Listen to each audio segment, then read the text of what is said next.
పగిలే రాళ్ళని పునాది చేసి ఎదగాలని,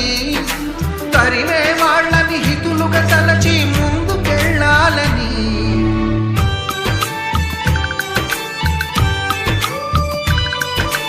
కన్నుల నీటిని కలల సాగుకై వాడుకోవాలని, కాచే నిప్పుని ప్రమిదగా మలచి కాంతి పంచాలని, గుండెతో ధైర్యం చెప్పెను, చూపుతో మార్గం చెప్పెను, అడుగుతో గమ్యం చెప్పెను, నేనున్నానని నీకేం కాదని, నిన్నటి రాతని మార్చేస్తానని.